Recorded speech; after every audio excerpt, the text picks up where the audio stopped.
အားလုံးပဲမင်္ဂလာပါဒီဗီဒီယိုထဲမှာတော့လူငယ်တွေအတွက်အကျိုးရှိရဲ့ရန်ကုန်မြို့မှာကျင်းပပြုလုပ်သွားမယ့် in person event တစ်ခုအကြောင်းကိုမျှဝေပေးချင်လို့ပါ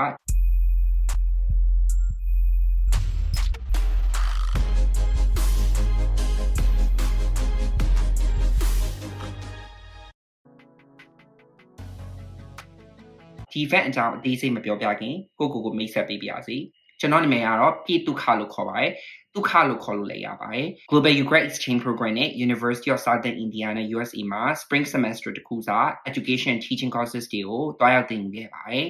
အဲ့ဒီကနေရရှိခဲ့တဲ့အတွေ့အကြုံတွေကိုအခြေခံပြီးတော့ဒီကျင်းပပြုလုပ်သွားမယ့် in person event မှာ lead trainer အနေနဲ့ပါဝင်သွားမှာဖြစ်ပါတယ်ကဲအဲ့ဒါဆိုရင်ဒီပွဲလေးနဲ့ပတ်သက်ပြီးတော့အသေးစိတ်လေးပြောပြပေးချင်ပါတယ်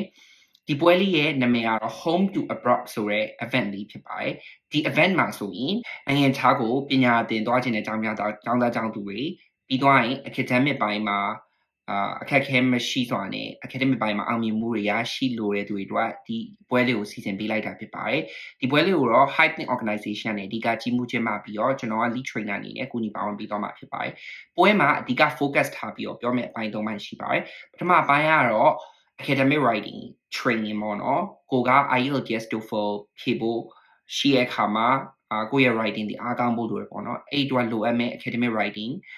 မျှဝေမှုပါမယ်ဒီ academic writing อ่ะဆိုရင်ကိုတက္ကသိုလ်တက်တဲ့အခါမှာ assignment တွေရေးတဲ့အခါမှာလည်းအသုံးဝင်တာဖြစ်ကြောင်းမလို့ဒီအစီအစဉ်လေးကိုထည့်သွင်းပေးထားဖြစ်ပါတယ်နောက်တစ်ခုကတော့ scholarship hunting ပေါ့နော် US UK အစရှိရဲ့အခြားသောနိုင်ငံအသီးသီးကမြန်မာကျောင်းသားကျောင်းသူတွေပေးအပ်တဲ့ fully funded scholarship တွေအကြောင်းအသေးစိတ်ပြောပြပေးတော့မှာဖြစ်ပြီးတော့ဘယ်လိုလျှောက်ထားရမလဲဆိုတာပါ detail guidelines တွေပေးတော့မှာဖြစ်ပါတယ်နောက်ဆုံးတစ်ခုကတော့အင်္ဂလိပ်စာတိုးတက်ရေးနည်းလမ်းတွေကို practically လေ့ကျင့်လို့ရနိုင်မယ် tips and tricks တွေကိုမျှဝေပေးတော့မှာဖြစ်ပါတယ်ဒီပွဲလေးကိုတော့တကုံတာဝါမှာကျင်းပပြုလုပ်တော့မှာဖြစ်ပြီးတော့ပွဲလုံးမဲ့ရက်နဲ့အချိန်ကတော့ November 15 ဗုဒ္ဓဟူးနေ့ပေါ့နော်အချိန်လေးကမနက်10:00နာရီကနေပြီးတော့နေ့လယ်2:00နာရီထိကျင်းပပြုလုပ်တော့မှာဖြစ်ပါတယ်လူကြီးအကန့်အသတ်နဲ့ပဲလက်ခံမှာပြုလုပ်ကြမလို့ Hyping Organization ကနေပြီးတော့ခေါ်ယူထားတဲ့ Google Form မှာမြန်လေးရှောက်ထားမှစိတ်ချမယ်ပေါ့နော်အားဆိုရင်ဒီပွဲလေးကဒီခုကြည့်ရှုနေတဲ့သူတွေအားလုံးစိတ်ဝင်စားနဲ့တက်ရောက်ကြမယ်လို့မျှော်လင့်ပါတယ်